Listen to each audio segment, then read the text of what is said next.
അതിശക്തമായിട്ട് സ്തുതിക്കട്ടെ. കർത്താവിന്റെ സൗഖ്യവും ശക്തിയും നൽകാൻ ഇതാ ഈശോ കടന്നു വരുന്നു. തളർവാതെ സുഖപ്പെടുത്തിയ ദൈവം, മരിച്ചവരെ ഉയർപ്പിച്ച ദൈവം യേശുവേ എന്ന് വിളിക്കട്ടെ. യേശുവേ, ഹല്ലേലൂയ, ഹല്ലേലൂയ. യേശുവേ, സ്തുതിക്കട്ടെ. ഹല്ലേലൂയ, ഹല്ലേലൂയ. ഹല്ലേലൂയ, ഹല്ലേലൂയ, ഹല്ലേലൂയ. സ്തുതിച്ച് പ്രാർത്ഥിക്കട്ടെ. ഹല്ലേലൂയ, ഹല്ലേലൂയ, ഹല്ലേലൂയ, ഹല്ലേലൂയ, ഹല്ലേലൂയ, ഹല്ലേലൂയ, ഹല്ലേലൂയ. യേശുവേ നന്ദി, യേശുവേ ആരാധന. ഹല്ലേലൂയ. കരങ്ങൾ ഉയർത്തിക്കൊണ്ട് ശക്തമായി സ്തുതിക്കട്ടെ. ഹല്ലേലൂയ, ഹല്ലേലൂയ, ഹല്ലേലൂയ. യേശുവേ ആരാധന. കർത്താവായ ദൈവമേ, കൃപാസനൻ ആദ്യ ഞായറാഴ്ച കൂട്ടായ്മയില്, ഉടമ്പടി പ്രാർത്ഥനയില്, ദമ്പതി പ്രാർത്ഥനയില് വന്നു ചേർന്ന മക്കളെ മുഴുവനും ദിവ്യകാരുണ്യ ഈശോയെ അങ്ങേക്ക് സമർപ്പിക്കുകയാണ്. കൃപാസനത്തിൽ പ്രത്യക്ഷയായ പരിശുദ്ധമ്മയുടെ മുന്നിൽ ഉടമ്പടി ചെയ്ത് പ്രാർത്ഥിച്ച മക്കള് അവരെയും സമർപ്പിച്ച് പ്രാർത്ഥിക്കുന്ന കർത്താവേ, ഹല്ലേലൂയ, ഹല്ലേലൂയ, ഹല്ലേലൂയ, ഹല്ലേലൂയ, ഹല്ലേലൂയ, ഹല്ലേലൂയ, ഹല്ലേലൂയ, ഹല്ലേലൂയ, ഹല്ലേലൂയ, ഹല്ലേലൂയ. ആരുമില്ലേ അങ്ങേപ്പോലെ യേശുവേ, തുല്യം ചൊല്ലാൻ ആരുമില്ലേ അങ്ങേപ്പോലെ യേശുവേ. ജീവനേ സ്വന്തമേ, ജീവനേ സ്വന്തമേ, അങ്ങേ മാറി ചാരുന്നു ആരാധന. കരങ്ങൾ വീശി പരിശുദ്ധ പരമ ദിവ്യകാരുണ്യത്തിന് നേരവും ആരാധനയും സ്തുതിയും പുകഴ്ചയും ഉണ്ടായിരിക്കട്ടെ. പരിശുദ്ധ പരമ ദിവ്യകാരുണ്യത്തിന് നേരവും ആരാധനയും സ്തുതിയും പുകഴ്ചയും ഉണ്ടായിരിക്കട്ടെ. കരങ്ങൾ ഉയർത്തിക്കൊണ്ട് സ്തുതിക്കട്ടെ. ഹല്ലേലൂയ, ഹല്ലേലൂയ, ഹല്ലേലൂയ, ഹല്ലേലൂയ, ഹല്ലേലൂയ. കരങ്ങൾ ഉയർത്തിക്കൊണ്ട് സ്തുതിക്കട്ടെ. അമ്മേ പരിശുദ്ധ ദൈവമാതാവേ. ഏറ്റു പ്രാർത്ഥിക്കുക. അമ്മേ പരിശുദ്ധമ്മേ, അമ്മേ പരിശുദ്ധമ്മേ, ദൈവമാതാവേ, ദൈവമാതാവേ, കൃപാസനത്തിലൂടെ ഞങ്ങൾക്കും ഞങ്ങളുടെ ദേശത്തിനും അമ്മ മാധ്യസ്ഥം തേടി തന്ന എല്ലാ അനുഗ്രഹങ്ങൾക്കും കൃപകൾക്കും ഞങ്ങളിപ്പോൾ ഹൃദയം നിറഞ്ഞ നന്ദി പറയുന്നു.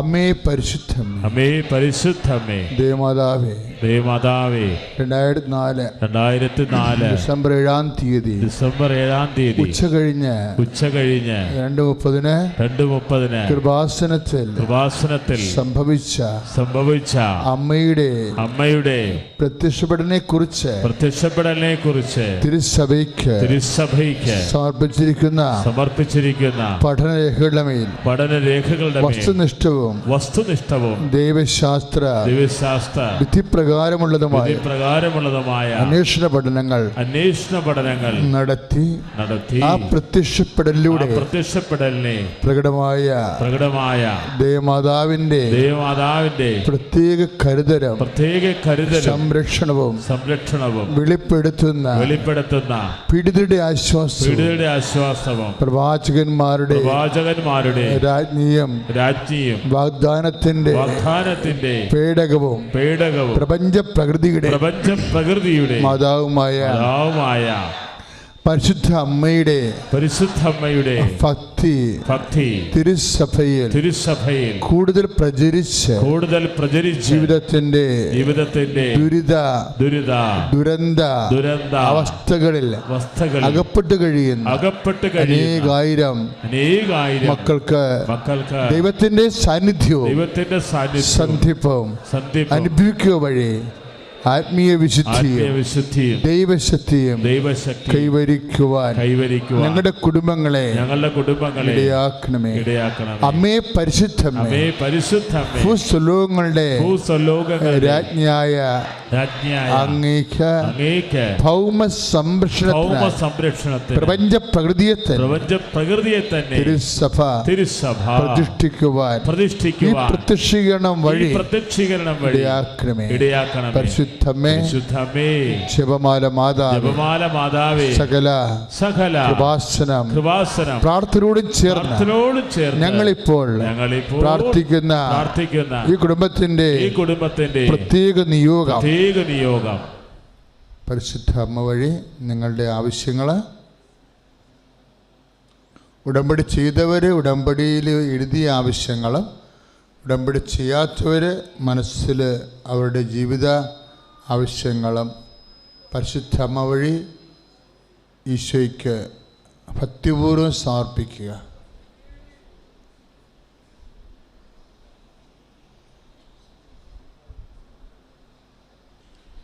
അമ്മയുടെ പ്രത്യക്ഷീകരണത്തിന്റെ അനുഗ്രഹവേളയിൽ ഞങ്ങൾക്ക് സാധിച്ചു തരുവാൻ കനിയണമേ. സ്തുതിയുടെ ഹല്ലേലൂയ, ഹല്ലേലൂയ. കരങ്ങൾ ഉയർത്തിക്കൊണ്ട് സ്തുതിക്കട്ടെ. ഹല്ലേലൂയ. കൈകൾ ഉയർത്തിക്കൊണ്ട് സ്തുതിക്കട്ടെ. അമ്മേ പരിശുദ്ധ ദൈവമാതാവേ. പ്രിയമുള്ളവരെ, കർത്താവ് എപ്പോഴും ചോദ്യങ്ങൾ ചോദിച്ചാണ് നമ്മളെ വളർത്തുന്നത്. കർത്താവ് ഇപ്പം നമ്മൾ പരീക്ഷയ്ക്ക് എന്നാ സംഭവിക്കണത്? ചോദ്യങ്ങളല്ലേ ചോദിക്കണത്, ഇല്ലേ? പരീക്ഷയ്ക്ക് നമ്മൾ കുറേ പഠിച്ച് കഴിയുമ്പോൾ ഒരു പരീക്ഷ വരും. ഓണപ്പരീക്ഷ, ക്രിസ്മസ് പരീക്ഷ, അപ്പോൾ പിന്നെ എന്നാ പരീക്ഷ? വലിയ പരീക്ഷ. തൃശ്ശൂർക്കാരൊക്കെ വേറെ എന്നാ പേരാ പറയണത് വലിയ പരീക്ഷയ്ക്ക്. അപ്പോൾ ഇങ്ങനെ ഇതുപോലെ നമ്മളുടെ ജീവിതത്തിലും 3 പരീക്ഷകളുണ്ട്. ഓണപ്പരീക്ഷ ഉണ്ട്, ക്രിസ്മസ് പരീക്ഷ ഉണ്ട്, ആണ്ട് പരീക്ഷയുണ്ട്. ഓണപ്പരീക്ഷ എന്ന് പറഞ്ഞാൽ വിശ്വാസത്തിൻ്റെ പരീക്ഷയാണ്. ക്രിസ്മസ് പരീക്ഷ ശരണത്തിൻ്റെ പരീക്ഷയാണ്. ആണ്ട് പരീക്ഷ സ്നേഹത്തിൻ്റെ പരീക്ഷയാണ്. ആണ്ട് പരീക്ഷയെക്കുറിച്ചാണ് പത്രോസ് ചോദിക്കുന്നത്. ശമയോൻ ബാർച്ചോന, യോനായുടെ പുത്രനായ ശമയോനെ, നീ ഇവരെക്കാൾ അധികമായി എന്നെ സ്നേഹിക്കുന്നുവോ? അതാണ് ആണ്ട് പരീക്ഷ. അവസാനത്തെ ചോദ്യമാണ്. അതിന് മുമ്പ് ഒരു ചോദ്യം ചോദിച്ചായിരുന്നു. ഓണപരീക്ഷയ്ക്കൊരു ചോദ്യം ചോദിച്ചായിരുന്നു. എന്താ ചോദിച്ചത്? ശമയോനെ, നീ ഇവരെക്കാൾ അധികമായി എന്നെ വിശ്വസിക്കുന്നുവോ? ക്രിസ്മസ് പരീക്ഷയ്ക്ക് കർത്താവ് ഒരു ചോദ്യം ചോദിച്ചായിരുന്നു. ശമയോനെ, നീ ഇവരെക്കാൾ അധികമായി എന്നെ ശരണപ്പെടുന്നുവോ? കാരണം എന്താ? ദൈവത്തിൽ നമ്മൾ വളരണത് 3 കാര്യങ്ങൾക്ക് മറുപടി പറഞ്ഞുകൊണ്ടാണ്. വിശ്വാസത്തിന്, ശരണത്തിന്, ദൈവസ്നേഹത്തിന്. കൈ അടിച്ചു കർത്താവ്. ഹല്ലേലൂയ, യേശുവേ സ്തോത്രം. ഹല്ലേലൂയ, ഹല്ലേലൂയ, ഹല്ലേലൂയ, ഹല്ലേലൂയ, ഹല്ലേലൂയ, ഹല്ലേലൂയ. കരങ്ങൾ ഉയർത്തിക്കൊണ്ട് സ്തുതിക്കട്ടെ. കർത്താവേ, ദൈവത്തെ സ്നേഹിക്കാൻ, അങ്ങേ സ്നേഹിക്കാൻ, ദൈവസ്നേഹത്തെ നിറയാൻ, ശിവയോരെ പോലെ അനുഗ്രഹിതനാകാൻ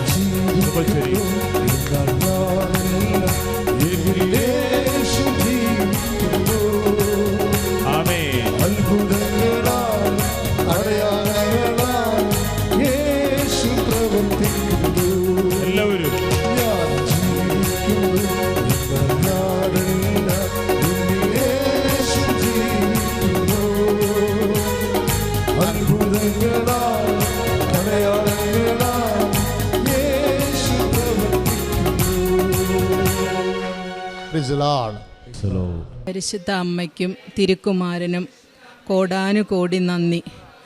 ഈ പരിശുദ്ധ അൾത്താരയിൽ സാക്ഷ്യം പറയാൻ എന്നെ അനുഗ്രഹിച്ചതിന്, എൻ്റെ കുടുംബത്തെ അനുഗ്രഹിച്ചതിന് ഈശോയ്ക്ക് 1000 നന്ദി. എൻ്റെ പേര് മേരി, ഹസ്ബൻഡ് മൂന്നാമത്തെ കുഞ്ഞ്. എനിക്ക് 3 കുട്ടികളാണ്, 3 പെൺകുട്ടികളാണ്. അതിൽ മൂന്നാമത്തെ കുഞ്ഞാണിത്. ഞാൻ കണ്ണൂർ പേരാവൂർ സെൻറ്റ് ജോസഫ് ഫൊറോന ചർച്ചിൽ നിന്നാണ് വരുന്നത്.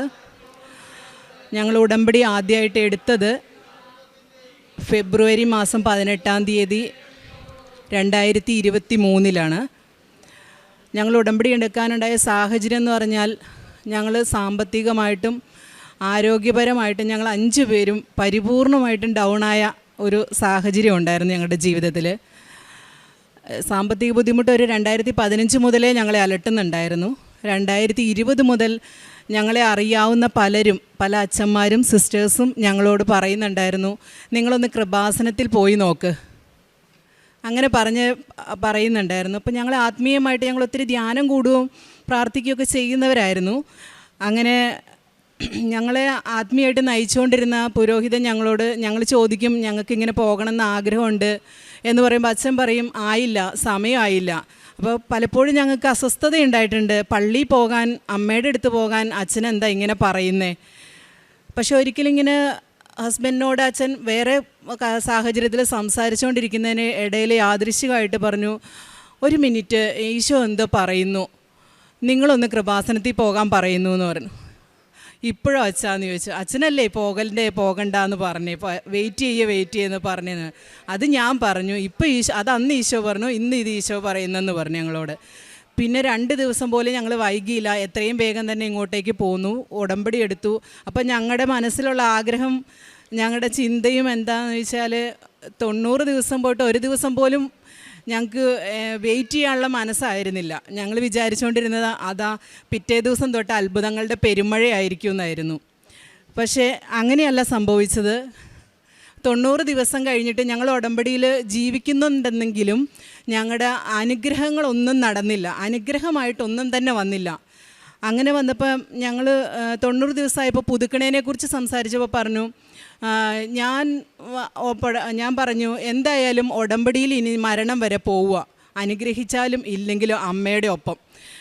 അപ്പോൾ ഹസ്ബൻഡ് എന്നോട് പറഞ്ഞു, ഞാനും അങ്ങനെ തന്നെയാണ് മനസ്സിൽ തീരുമാനിച്ചത്. അങ്ങനെ ഞങ്ങളിപ്പോൾ 11ാമത്തെ ഉടമ്പടിയിലാണ് ഇപ്പോഴായിരിക്കുന്നത്. ഇതിനിടയിൽ ഞങ്ങൾക്ക് ലഭിച്ച അനുഗ്രഹങ്ങൾ പറയുമ്പം കേൾക്കുന്ന ഒരാൾക്ക് അതിൻ്റെ തീവ്രത എത്ര മനസ്സിലാവുമെന്നറിയില്ല. അനേകം അത്ഭുതങ്ങൾ ഞങ്ങളുടെ ജീവിതത്തിൽ സംഭവിച്ചിട്ടുണ്ട്. തെളിവ് സഹിതം ബോധിപ്പിക്കേണ്ടി വരുന്നതുകൊണ്ട് ഞങ്ങളിപ്പോൾ ഒരു 3 സാക്ഷിയാണ് ഇപ്പോൾ ഇവിടെ പറയാൻ ഉദ്ദേശിക്കുന്നത്. സാമ്പത്തിക ബുദ്ധിമുട്ടിനെക്കുറിച്ച് ഞങ്ങൾ പറഞ്ഞല്ലോ. 2015 മുതലേ ഞങ്ങൾ സാമ്പത്തികമായിട്ട് ഒരു 40 ലക്ഷം രൂപയോളം ഞങ്ങൾക്ക് കടം ഉണ്ടായിരുന്നു. അതിങ്ങനെ വർദ്ധിച്ചു വന്നുകൊണ്ടേയിരുന്നു. ആദ്യം 10 ലക്ഷത്തിലാണ് തുടങ്ങിയത്. അത് ഇങ്ങനെ അതിരുകൾ കടന്നു പോയിക്കൊണ്ടേയിരുന്നു. ഞങ്ങൾക്ക് കൺട്രോൾ ചെയ്യാൻ പറ്റാത്ത സ്ഥലമുണ്ട്, പക്ഷേ വിൽപ്പന നടക്കില്ല.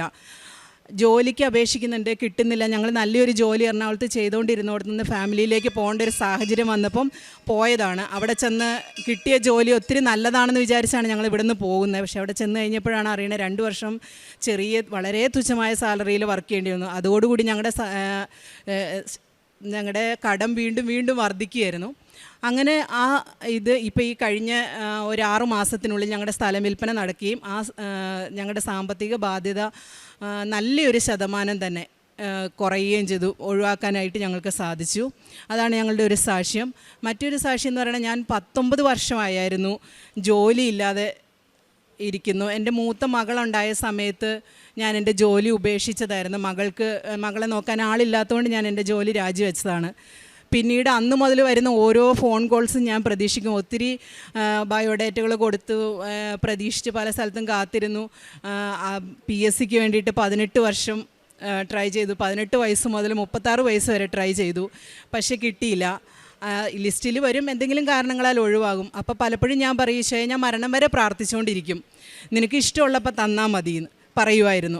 അങ്ങനെ എൻ്റെ മകള് +2 പാസ്സായി കഴിഞ്ഞപ്പോൾ ഞാൻ പറഞ്ഞു, ഈശോ ഇനി ഞാൻ കരയില്ല, എൻ്റെ ജോലിക്ക് വേണ്ടി ഞാൻ കരയില്ല. ഞാൻ എല്ലാ ദിവസവും ചാപ്പലിൽ 1/4 മണിക്കൂറോളം ഇരിക്കാറുണ്ട്. അപ്പോൾ ഈശോയുടെ അടുത്ത് ഇരിക്കുമ്പോൾ ഞാൻ ഒരു ദിവസം പറഞ്ഞു, ഈശോ ഇനി ഞാൻ എൻ്റെ ജോലിക്ക് വേണ്ടി ഞാൻ കരയില്ല, ഇനി എൻ്റെ മക്കൾക്ക് എന്താണെന്ന് വെച്ചാൽ ഈശോ കൊടുത്താൽ മതി, ഇനി ഞാൻ അതിനു വേണ്ടി കരയില്ലെന്ന് പറഞ്ഞു.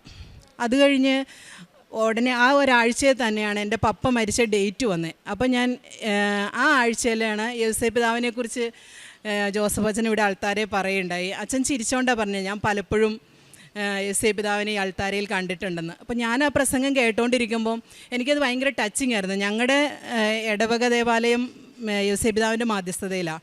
അപ്പോൾ ഞാൻ യേശുവേ പിതാവിൻ്റെ അടുത്ത് ഇങ്ങനെ ഈശോയോട് സംസാരിച്ച് ഒരാഴ്ച കഴിഞ്ഞപ്പോൾ ഞാൻ യേശുവേ പിതാവിനോട് പറഞ്ഞു, യേശുവേ പിതാവേ പപ്പ മരിച്ച ഡേറ്റ് ആവുക, എന്നെ ഇങ്ങനെ വളർത്തി വലുതാക്കി പഠിപ്പിച്ചൊക്കെ വിട്ടിട്ട് ഒരു കുർബാനയ്ക്ക് പൈസ കൊടുക്കാൻ പോലും ഈ ശരീരം കൊണ്ട് അധ്വാനിച്ചൊരു പൈസ ഉണ്ടാക്കാൻ എനിക്കേണ്ട ആവുന്നില്ലല്ലോ എന്ന് സങ്കടത്തോടെ പറഞ്ഞിട്ട് ഞാൻ പറഞ്ഞു, ജോസഫച്ചൻ പറഞ്ഞല്ലോ കൃപാസനമ്മയുടെ അൾത്താരയിൽ ജോസഫച്ചനെ യേശുവേ പിതാവിനെ കണ്ടെന്ന്, ഇനി കാണുമ്പോൾ ഇനി അവിടെ പോകുമ്പം എനിക്കൊരു ജോലി തരണേന്നൊന്ന് പറയണേന്ന് പറഞ്ഞു.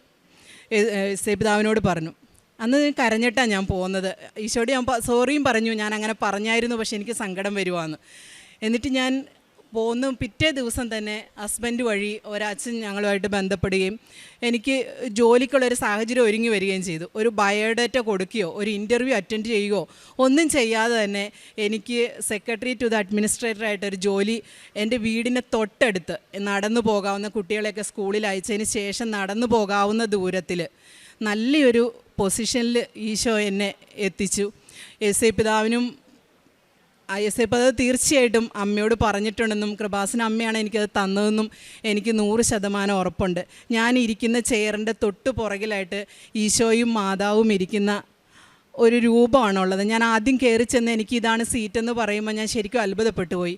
അതിലും വേറെ ഒരു ദൈവനിയോഗം എന്ന് പറയുന്നത്, ഞാനന്ന് ഈ അച്ഛനൊന്ന് കാണണമെന്ന് പറഞ്ഞു, ഒന്ന് സംസാരിക്കാനായിട്ട് കാണണമെന്ന് പറയുമ്പോൾ അതൊരു ജർമ്മൻ ലാംഗ്വേജ് പഠിപ്പിക്കുന്ന ഇൻസ്റ്റിറ്റ്യൂട്ടാണ്. അപ്പോൾ അച്ഛനെ എന്നെ കാണണമെന്ന് പറഞ്ഞപ്പോൾ ഞാൻ അന്നത്തെ ദിവസം ഞങ്ങൾ വൈകിട്ടാണ് കുർബാനയ്ക്ക് പോവുക. അപ്പോൾ ഞങ്ങൾ കുർബാനയ്ക്ക് ചെന്ന് നിന്ന് ഞാനപ്പോൾ ഈ നിയോഗം ഞങ്ങൾ പറഞ്ഞു നമുക്ക് ഈ നിയോഗം വെച്ച് പ്രാർത്ഥിക്കാമെന്നൊക്കെ പറഞ്ഞാണ് ഞങ്ങൾ കുർബാനയ്ക്ക് കയറുന്നത്. കയറുമ്പോൾ അൾത്താരയിൽ ആ അച്ഛനാണ് അന്ന് കുർബാന എല്ലാം വരുന്നത്. എനിക്ക് ഇൻ്റർവ്യൂ ചെയ്യാൻ എന്ന് എന്നോട് കാണണമെന്ന് പറഞ്ഞ അച്ഛനാണ് അന്ന് അൾത്താരയിൽ വരുന്നത്. അപ്പോൾ കുർബാന കഴിഞ്ഞ് ഇറങ്ങിയപ്പോൾ അച്ഛനോട് പറഞ്ഞു, ഞാൻ ഈശോയോട് പറയുമായിരുന്നു ചേച്ചിയോട് എന്താ സംസാരിക്കേണ്ടതെന്ന്. എനിക്കൊന്നും സംസാരിക്കാനും എന്നും ചോദിക്കാനും ഒന്നും ഇല്ല ചേച്ചിയോട്, ചേച്ചി ഇങ്ങ് വാ. അപ്പോൾ ഞാൻ പറഞ്ഞു, അച്ഛൻ എനിക്ക് ഇത്രയും ഗ്യാപ്പായി, എനിക്ക് എന്തെങ്കിലും ചെയ്യാൻ കഴിയുമോ എന്ന് എനിക്കറിയില്ല, സംസാരിക്കാൻ വേർഡ്സ് കിട്ടാത്തൊരവസ്ഥയിൽ പോലുമാണ് ഞാനിപ്പോൾ ഉള്ളത്. 10-12 വർഷമായിട്ട് അടുക്കളയിൽ നിന്ന് പോലും പുറത്തേക്ക് ഇറങ്ങാറില്ല, പത്രം പോലും വായിക്കാറില്ല. കാരണം ഇനി എന്തിനാ ഈ അപ്ഡേറ്റായി ഇരുന്നിട്ട് എന്ത് കാര്യം എന്നുള്ളൊരു ആറ്റിറ്റ്യൂഡിലേക്കൊക്കെ ഞാൻ എത്തിയ സമയമായിരുന്നു. അപ്പോൾ അച്ഛൻ എന്നോട് ചേച്ചി 1 മാസം വന്ന് നോക്ക്. പക്ഷെ ഒരാഴ്ച കഴിഞ്ഞപ്പോൾ അച്ഛൻ എന്നോട് പറഞ്ഞു, ഞങ്ങൾ 100% സാറ്റിസ്ഫൈഡാണ്, ചേച്ചി ഇവിടെ തുടരണം. അങ്ങനെ എനിക്ക് ആ ജോലി ശരിയാക്കി തന്നു. അമ്മ മാതാവിനും ഈശോയ്ക്കും 1000 നന്ദി. പിന്നെയുള്ള സാക്ഷി എന്ന് പറയുന്നത്, ഞാൻ പറഞ്ഞല്ലോ സാമ്പത്തികമായിട്ടും ആരോഗ്യപരമായിട്ടും ഞങ്ങളെല്ലാവരും തളർന്ന അവസ്ഥയിലായിരുന്നു. എൻ്റെ മോൾക്ക് 6.5 വയസ്സ് വരെ ഒരു കുഴപ്പമില്ലാതിരുന്ന കുഞ്ഞാണ്. 1ാം ക്ലാസ് വരെ ക്ലാസ്സിൽ ഫസ്റ്റായിട്ട് പഠിച്ചു വന്നിരുന്ന കുഞ്ഞായിരുന്നു. 6.5 വയസ്സായപ്പോൾ എൻ്റെ മോൾ ഒരു ദിവസം തല കറങ്ങി വീഴുക, കളിച്ചുകൊണ്ടിരുന്നതിൻ്റെ ഇടയിൽ തല കറങ്ങി ഓടി വന്ന് എന്നോട് പറഞ്ഞ് എനിക്ക് ഛർദ്ദിക്കണം എന്ന് പറഞ്ഞു. ഞാൻ വാഷ് ബേസിലേക്ക് കൊണ്ടുപോകുമ്പോഴത്തേക്കും കുഞ്ഞ് കുഴഞ്ഞു വീണു. ഞാൻ എടുത്തിട്ട് ഹോസ്പിറ്റലിൽ കൊണ്ടുപോയി. അപ്പോൾ ഹോസ്പിറ്റലിൽ ചെന്നപ്പം ഞങ്ങൾക്കൊന്നും മനസ്സിലാവുന്നില്ല, വേറെ ഹോസ്പിറ്റലിലേക്ക് മാറണം എന്ന് പറഞ്ഞു. അവിടെ ചെന്നു, അവരും ന്യൂറോളജീനെ കാണിക്കാൻ പറഞ്ഞു. ഞങ്ങൾ കാണിച്ചു, ഡോക്ടറും പറഞ്ഞു ഒന്നും മനസ്സിലാവുന്നില്ല, അടുത്ത ഹോസ്പിറ്റലിലേക്ക് പോകണം. അങ്ങനെ ഞങ്ങൾ പേരാവൂരിൽ നിന്ന് കണ്ണൂർ, കോഴിക്കോട്, അങ്ങനെ അമൃതയിലെത്തി. കോഴിക്കോട് നിന്ന് ഞങ്ങളോട് പറഞ്ഞു ഇതൊരു പ്രത്യേകതരം എപ്പിലെപ്സി ആണെന്ന് ഞങ്ങൾ മനസ്സിലാക്കുന്നതെന്ന് പറഞ്ഞു. അങ്ങനെ അവിടെ നിന്ന് അവർ മെഡിസിനും സ്റ്റാർട്ട് ചെയ്തു. ആ മെഡിസിൻ കൊടുത്ത അന്ന് മുതൽ എൻ്റെ കുഞ്ഞല്ലാതായി മാറുമായിരുന്നു. ദേഷ്യം, അസ്വസ്ഥത, ക്ഷീണം, സ്കൂളിൽ പോവില്ല, എപ്പോഴും പഠിക്കില്ല, എപ്പോഴും വഴക്ക്, അങ്ങനെ എൻ്റെ കുഞ്ഞേ അല്ലാണ്ടായി മാറി, പഴയ കുഞ്ഞേ അല്ലാതായി മാറി. അപ്പോൾ എന്നും സങ്കടമായിരുന്നു എനിക്ക്, ഇതെന്താ ഈ മോള് മാത്രം ഇങ്ങനെ ആകുന്നേ, ഇങ്ങനെ മാറിപ്പോകുന്നേ. അപ്പോൾ ഡോക്ടറോട് സംസാരിക്കുമ്പോൾ ഡോക്ടർ അത് മെഡിസിൻ നിർത്തി കഴിയുമ്പോൾ ശരിയായിക്കോളും, അതൊക്കെ ഉണ്ടാവും, അതതിൻ്റെ സൈഡ് എഫക്റ്റാണ്. ഞങ്ങൾ ഗൂഗിളിൽ നോക്കുമ്പോൾ 200ഓളം സൈഡ് എഫക്റ്റാണ് ആ മെഡിസിൻ, അവരന്ന് കൊടുത്തിരിക്കുന്ന മെഡിസിന്. പിന്നീടും ഇങ്ങനെ വന്നുകൊണ്ടേയിരുന്നു, എപ്പിസോഡ് വന്നുകൊണ്ടേയിരുന്നു. അപ്പോൾ എല്ലാവരും പറഞ്ഞു ഇങ്ങനെ പോയ മെഡിസിൻ കൊടുക്കുന്നു, കൊച്ചിന് സൈഡ് എഫക്റ്റ് ഉണ്ടാകുന്നു, രോഗം മാറുന്നില്ല, നിങ്ങൾ വേറെ ഏതെങ്കിലും ഹോസ്പിറ്റലിൽ പോകും. അങ്ങനെ ഞങ്ങൾ അമൃതയിലെത്തി. അമൃതയിലാണ് ഇവിടെ ഏഷ്യയിലെ തന്നെ നമ്പർ 1 ന്യൂറോളജി എന്ന് പറഞ്ഞാണ് ഞങ്ങൾ അവിടെ എത്തുന്നത്. അവിടെ വന്ന് ഡോക്ടറെ കാണിച്ചു. ഡോക്ടർ പറഞ്ഞു നമുക്ക് അവിടെ നിന്ന് മെഡിസിൻ സ്റ്റാർട്ട് ചെയ്തുകൊണ്ട് ഇത്രയും ഡോസൊന്നും പോകേണ്ട ആവശ്യമുണ്ടായില്ല, പക്ഷേ അവിടുന്ന് സ്റ്റാർട്ട് ചെയ്ത മെഡിസിൻ അങ്ങനെ സ്റ്റോപ്പ് ചെയ്യാൻ പറ്റില്ല. പ്രത്യേകിച്ച് കൊച്ചിന് എപ്പിസോഡ്സ് വന്നുകൊണ്ടിരിക്കുന്നതുകൊണ്ട് ഒന്നും ചെയ്യാൻ പറ്റില്ല. സാധാരണഗതിയിൽ ഇങ്ങനെയുള്ള ഈ അസുഖത്തിന് VG എടുത്തു കഴിഞ്ഞാൽ ഇത്രമാത്രം ഡിസ്ചാർജ് കാണാറില്ല, പക്ഷേ മോളുടെ ഇതിൽ വളരെ അധികമാണ് കാണുന്നതെന്ന് പറഞ്ഞു. ഞങ്ങൾ അമ്മയുടെ ഇവിടെ വന്ന് ഉടമ്പടിയിൽ വെച്ച് പ്രാർത്ഥിച്ചു. ഓരോ പ്രാവശ്യവും ഉടമ്പടി പുതുക്കുമ്പോൾ ഞാൻ പറയും, അമ്മേ മാതാവേ വേറെ ഒന്നും തന്നില്ലല്ലോ, എൻ്റെ കുഞ്ഞിനെ എനിക്ക് പഴയ പോലെ തിരിച്ചു തരണേ എന്ന് പറഞ്ഞ് എന്നും കരഞ്ഞ് ഞാൻ ഇവിടെ ഒത്തിരി പ്രാവശ്യം വന്ന എല്ലാ പ്രാവശ്യവും ഇവിടെ വന്ന് മുട്ടുകുത്തിന്ന് ഒത്തിരി കരഞ്ഞിട്ട് പോയിട്ടുണ്ട് ഞാൻ. ലാസ്റ്റ് എപ്പിസോഡ് ജനുവരിയിലാണ് വരുന്നത്. ജനുവരിയിൽ വലിയൊരു എപ്പിസോഡാണ് വന്നത്. ആദ്യം 1 സെക്കൻഡ് 2 സെക്കൻഡ് ആയിരുന്നെങ്കിൽ 20 മിനിറ്റ് വരെ അൺകോൺഷ്യസ് ആകുന്ന ഒരു അവസ്ഥയിലേക്കാണ് മോള് പോയത്. അപ്പോഴൊക്കെ ഏറ്റവും വലിയ പ്രശ്നം എന്ന് പറഞ്ഞാൽ ഈ മെഡിസിൻ്റെ സൈഡ് എഫക്റ്റ് ആയതുകൊണ്ട് മോൾക്ക് വെയിറ്റ് കൂടിയതുകൊണ്ട് ഞങ്ങൾക്ക് 2 പേര് കൂടി എടുത്താൽ പോലും കുഞ്ഞ് തളർന്നു കഴിഞ്ഞാൽ പിന്നെ ഞങ്ങൾക്ക് എടുത്തിട്ട് ഹോസ്പിറ്റലിൽ പോകാൻ പറ്റാത്ത അവസ്ഥ വന്നിട്ടുണ്ട്. ഒരിക്കൽ ഞാൻ മാത്രം ഉള്ളപ്പോഴും ഗ്രാൻഡ് പേരൻസും ഉള്ളപ്പം രോഗം വന്നിട്ട് ഞാൻ നിന്ന് കരയുമല്ലാതെ എനിക്കൊന്നും ചെയ്യാൻ പറ്റില്ല. കൊച്ച് കരിനീല കളറായിട്ടും എനിക്ക് എടുക്കാൻ പറ്റുന്നില്ല, പൊങ്ങുന്നില്ല കുഞ്ഞ്. അങ്ങനെ ഒരു അവസ്ഥ വരെ വന്നു. അടുത്തുനിന്ന് ആളുകളെല്ലാം വിളിച്ചിട്ടാണ് ഞങ്ങളന്ന് ഹോസ്പിറ്റലിലാക്കുന്നത്. അപ്പോൾ ലാസ്റ്റ് എപ്പിസോഡ് വന്നപ്പോൾ അവർ പറയുകയാണ്, ഇത് സാധാരണഗതിയിൽ 12 വയസ്സ് 13 വയസ്സോടുകൂടി മാറിപ്പോകും, പക്ഷേ മോളുടെ കേസ് കണ്ടിട്ട് ഓരോ ദിവസം കൂടിയാണ് വരുന്നത്. ഒരു പക്ഷേ ഇതൊരു ജനറൽ സീഷറായി മാറിയിട്ടുണ്ടാകാം, അതുകൊണ്ടായിരിക്കാം ഇങ്ങനെ ഉണ്ടാകുന്നത്. പലപ്പോഴും ഞങ്ങൾ ഡോക്ടറോട് പല സംശയം ചോദിക്കുമ്പോഴും ഡോക്ടർക്ക് പലപ്പോഴും ഇങ്ങനെ ഒരു ക്വസ്റ്റ്യൻ മാർക്കാണ്. ഡോക്ടർക്കും നല്ലൊരു ഉത്തരം, ഞങ്ങളെ സാറ്റിസ്ഫൈ ചെയ്യുന്ന ഒരു ഉത്തരം തരാൻ കഴിയാറില്ലായിരുന്നു. അങ്ങനെ ലാസ്റ്റ് എപ്പിസോഡ് വന്ന് അങ്ങനെ പോയി. അപ്പം ഞാൻ ഈ ലാസ്റ്റത്തെ സമയത്ത് ഞാൻ കരഞ്ഞുകൊണ്ട് കൊന്ത ചൊല്ലിക്കൊണ്ട് ഞാൻ മാതാവിനോട് പറഞ്ഞു, അമ്മേ നിൻ്റെ നിയോഗം, നിൻ്റെ ഇഷ്ടം എൻ്റെ കുഞ്ഞ് ഇങ്ങനെ ആയിരിക്കാനാണെങ്കിൽ അങ്ങനെ തന്നെ ആവട്ടെ, നിൻ്റെ ഇഷ്ടം, പക്ഷേ എനിക്ക് അതിനുള്ള ശക്തി അമ്മ തരണം, എനിക്കിത് താങ്ങാനുള്ള ശക്തി തരണം എന്ന് പറഞ്ഞ് ഞാൻ സറണ്ടർ ചെയ്തു മാതാവിൻ്റെ അടുത്ത്. ഞാൻ ഇനി ഇതിനു വേണ്ടി വാശി പിടിക്കില്ല, ജോലിക്ക് വേണ്ടി പറഞ്ഞ പോലെ തന്നെ ഞാൻ പറഞ്ഞു, ഞാൻ വാശി പിടിക്കുന്നില്ല, അമ്മയുടെ ഇഷ്ടം നിറവേറട്ടെ എന്ന് പറഞ്ഞു. പക്ഷേ ആ എപ്പിസോഡ് കഴിഞ്ഞ് 3 ദിവസം കഴിഞ്ഞപ്പോൾ അവർ പറഞ്ഞു, ഇതിന് ഇത്രയും മെഡിസിൻ പോയിട്ട് ഈ കുഞ്ഞിന് എന്തുകൊണ്ട് ഇങ്ങനെ വരുന്നെന്ന് അറിയാനായിട്ട് 3T MRI ചെയ്യണമെന്ന് പറഞ്ഞു, ബ്രെയിൻ്റെ MRI ചെയ്യണം. അങ്ങനെ MRI ചെയ്ത് കഴിഞ്ഞപ്പോൾ MRI ചെയ്ത ഹോസ്പിറ്റലിൽ നിന്ന് ഞങ്ങളോട് 2 മണിക്കൂർ കഴിഞ്ഞ് വരാനാണ് പറഞ്ഞു. ഞങ്ങൾ അത് കോള് വരുമ്പോൾ എല്ലാം ശരിക്കും പറഞ്ഞാൽ ഞാൻ കിലുകില വിറക്കിയായിരുന്നു. എനിക്ക് എന്താണ് അവരുടെ മറുപടി എന്ന് അറിയാൻ പറ്റാതെ. അപ്പോൾ അവർ വിളിച്ചിട്ട് ചോദിക്കുന്നത്, ഇതിന് മുന്നേ എടുത്ത ഏതെങ്കിലും MRIയോ EGയോ എന്തെങ്കിലും ഉണ്ടോ, ഈ കൊച്ചിന് ഇങ്ങനെ എന്തെങ്കിലും പ്രോബ്ലം ഉണ്ടായിരുന്നാണോ എന്നാണ് അവരെന്നോട് ചോദിക്കുന്നത്. ആ ദിവസങ്ങളിലെല്ലാം ഞാൻ കണ്ടിന്യൂസ് ആയിട്ട് അമ്മയോട് ചേർന്ന് ശുശ്രൂഷ ചെയ്യാൻ പല ഇങ്ങനെ ദൈവദാന സെൻറ്ററുകളുണ്ട്, വയ്യാത്തവരെ ശുശ്രൂഷിക്കുന്ന സെൻറ്ററുകളുണ്ട്, അവിടെയെല്ലാം പോയിക്കൊണ്ടിരുന്നു. കരഞ്ഞുകൊണ്ടാണ് ഞാൻ അവർക്കുള്ള വസ്ത്രം എല്ലാം അലക്കി കൊടുക്കുമ്പോൾ ഞാൻ കരയും, അമ്മേ മാതാവേ ഇതുപോലെ എൻ്റെ കുഞ്ഞിൻ്റെ ബ്രെയിനും അമ്മ അലക്കി വെളുപ്പിച്ച് തരണേ, അങ്ങനെ പ്രാർത്ഥിക്കും. ഞാൻ വീട്ടിലെ തുണി അലക്കുമ്പോഴും ഭക്ഷണം കഴിക്കുമ്പോഴും പാത്രം കഴുകുമ്പോഴും എല്ലാം ഇങ്ങനെ പറഞ്ഞുകൊണ്ടിരിക്കും, അമ്മേ മാതാവേ എൻ്റെ കൂടെ ഉണ്ടാവണേ, വരണേ, എന്നെ അനുഗ്രഹിക്കണേ, എൻ്റെ കൂടെ നിൽക്കണേ, എനിക്കെല്ലാം താങ്ങാനുള്ള ശക്തി തരണേ. എനിക്കിവിടെ എണ്ണി പറയാൻ പറ്റാത്തത്ര വേറെ കാര്യങ്ങളും പ്രശ്നങ്ങളും എല്ലാം ഉണ്ട്. പക്ഷേ എങ്കിലും ഞാനിങ്ങനെ അമ്മയോട് പറയും, ചേർന്ന് നിൽക്കും തോറും എനിക്ക് ഈ പ്രശ്നങ്ങളൊന്നും, എനിക്ക് വലിയ പ്രശ്നങ്ങളായി തോന്നിയിരുന്ന പല കാര്യങ്ങളും വളരെ ചെറുതായി തോന്നാൻ തുടങ്ങി, പ്രശ്നങ്ങളെല്ലാം വളരെ ചെറുതാവാൻ തുടങ്ങി. അങ്ങനെ ലാസ്റ്റത്തെ ഇത് ഇങ്ങനെ മാതാവിൻ്റെ മുമ്പിൽ സറണ്ടർ ചെയ്തതിന് ശേഷം 3T MRI എടുക്കുമ്പോൾ അവർ ചോദിച്ചു, ഞങ്ങൾക്ക് ഇതിലൊന്നും കാണാൻ കഴിയുന്നില്ല, കൊച്ചിൻ്റെ ബ്രെയിൻ പരിപൂർണമായും ഈ ഏജിൽ എങ്ങനെ ഇരിക്കണോ അങ്ങനെ തന്നെയാണ് ഉള്ളതെന്ന് പറഞ്ഞു. അന്ന് മുതൽ ഞങ്ങൾ നന്ദി പറഞ്ഞ് പ്രാർത്ഥിക്കാൻ തുടങ്ങി. അതിനുശേഷം അത് ഞങ്ങൾ എടുക്കുന്നത് കോഴിക്കോട് നിന്നാണ്. കോഴിക്കോട് നിന്ന് എടുത്ത് അതുകൊണ്ട് ഞങ്ങൾ അമൃതയിൽ വരുന്നു.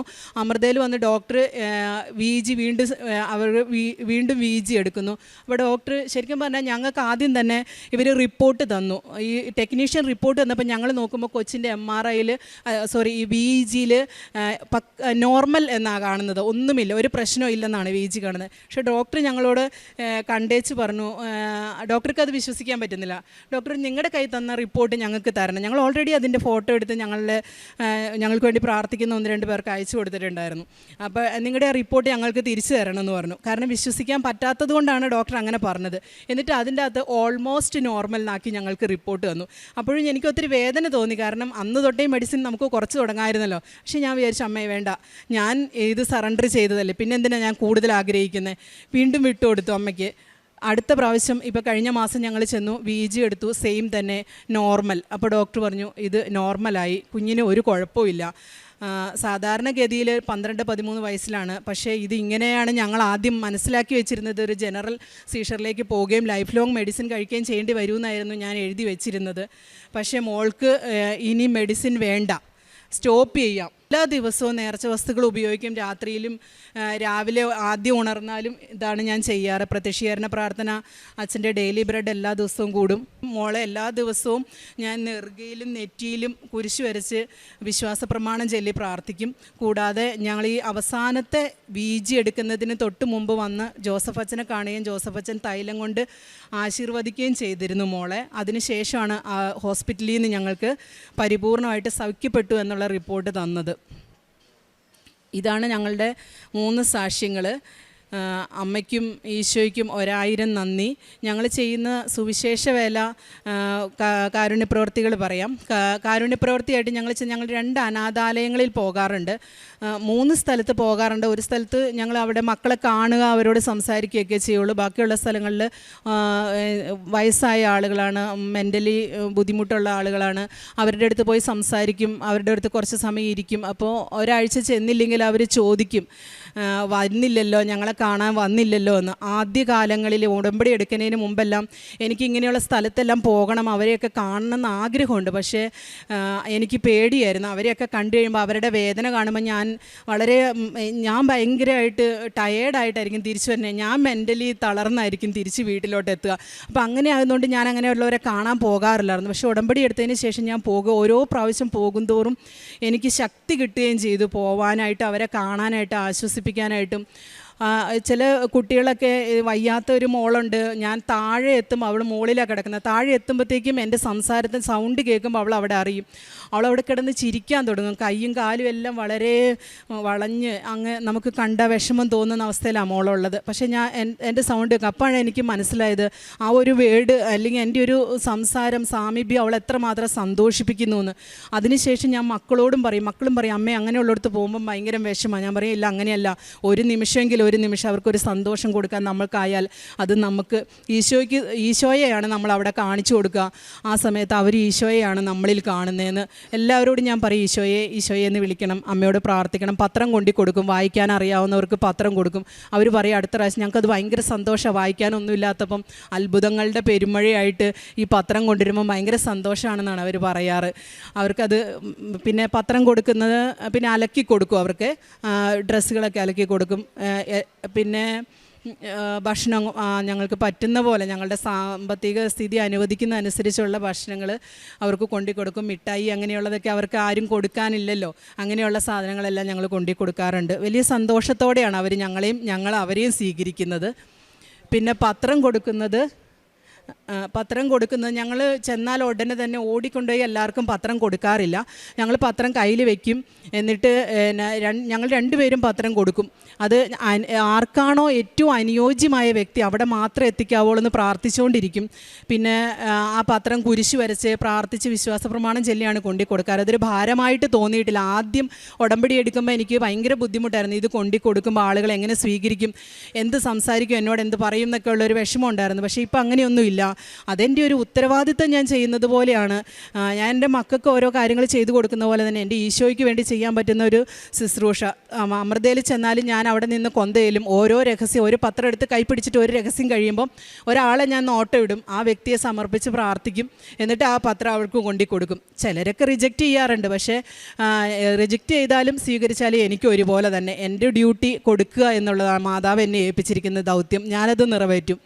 പിന്നെ ഞങ്ങളുടെ കസിൻ ഒരു ബ്രദർ അച്ഛനുണ്ട്, കസിൻ ബ്രദർ ചാന്ത രൂപതയിലാണ്. അച്ഛൻ മിഷണറിയാണ്.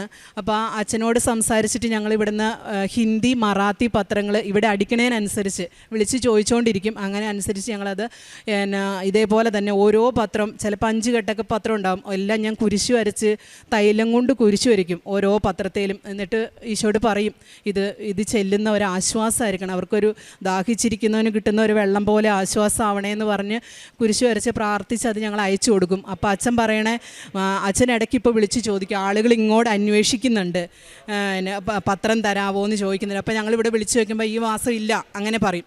അങ്ങനെ ഞങ്ങൾ ആവുന്നതനുസരിച്ച് ആ പത്രങ്ങൾ അങ്ങനെ അയച്ചു കൊടുത്ത് അവിടെ ശുശ്രൂഷ ചെയ്യാറുണ്ട്.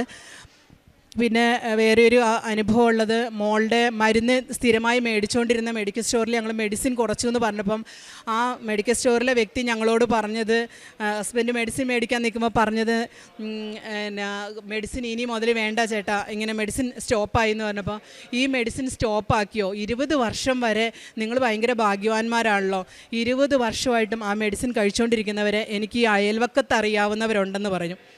എന്നിട്ട് അടുത്ത നിമിഷം ഞങ്ങൾക്ക് പറയാൻ ഇട തരാതെ ആ വ്യക്തി ഇങ്ങോട്ട് തിരിച്ചു പറയുകയാണ്, അത് നിങ്ങളുടെ കൃപാസന മാതാവാണ് നിങ്ങളെ രക്ഷിച്ചതെന്ന്. അപ്പോൾ ഞങ്ങൾ അങ്ങോട്ട് പറയാതെ തന്നെ ഞങ്ങളെ കണ്ട്, ഞങ്ങളുടെ സാക്ഷ്യം കണ്ട് ഇങ്ങോട്ട് ആളുകൾ റിയലൈസ് ചെയ്യുന്ന ഒരു എക്സ്പീരിയൻസ് ഞങ്ങൾക്ക് ഭയങ്കര സന്തോഷം ഉണ്ടാക്കുന്നുണ്ട് ജീവിതത്തിൽ. എല്ലാത്തിനും ഞങ്ങൾക്ക് നൽകിയ എല്ലാ അനുഗ്രഹങ്ങൾക്കും അമ്മ മാതാവിനും ഈശോയ്ക്കും കോടാനുകോടി നന്ദി പറഞ്ഞ് നിർത്തുന്നു. നന്ദി. ഈശോയ്ക്കും പരിശുദ്ധ അമ്മയ്ക്കും 1000 നന്ദി. പ്രിയമുള്ളവരെ, എനിക്ക് കിട്ടുന്ന അനുഗ്രഹങ്ങളെക്കാളും കൂടുതൽ പറയാനുള്ളത്, നമ്മൾ നമ്മുടെ കടമയാണ് നിർവഹിക്കുന്നത്. ഈശോയോടുള്ള സ്നേഹത്തെ പ്രതി നമ്മൾക്ക് സഹനങ്ങളുണ്ടാവും. പക്ഷേ എൻ്റെ ഒരു കാഴ്ചപ്പാട്, സഹനങ്ങൾ എന്തുണ്ടായാലും നമ്മൾക്കുള്ളൊരു ഉത്തരവാദിത്തമാണ് ഈശോയിനെക്കുറിച്ചും പരിശുദ്ധ അമ്മയെക്കുറിച്ചും എല്ലാവരെയും അറിയിക്കുക. അത് നമ്മൾ ചെയ്തുകൊണ്ടിരിക്കുക. എൻ്റെ ഒരു ബോധ്യം ഇതാണ്, നല്ല വീഞ്ഞ് കിട്ടിയത് അവസാനമാണ്. സഹനങ്ങൾ കിട്ടുന്നത് നല്ലതാണ്. ഏറ്റവും പെട്ടെന്ന് എന്തെങ്കിലുമൊക്കെ കിട്ടുന്നതിനേക്കാൾ ഏറ്റവും അവസാനം കിട്ടുന്നതാണ് നല്ലത്. കാരണം ഏറ്റവും നല്ലത് അവസാനത്തേക്കാണ് ഈശോ മാറ്റി വെച്ചിരിക്കുന്നത്. അതെൻ്റെ സ്വന്തം കാഴ്ചപ്പാടാണ്. പക്ഷേ അതിൽ തന്നെയാണ് ഞാൻ ഉറച്ചു വിശ്വസിക്കുന്നത്. ഞങ്ങൾക്ക് തന്ന എല്ലാ അനുഗ്രഹങ്ങൾക്കും ഈശോയ്ക്കും പരിശുദ്ധ അമ്മയ്ക്കും 1000 നന്ദി.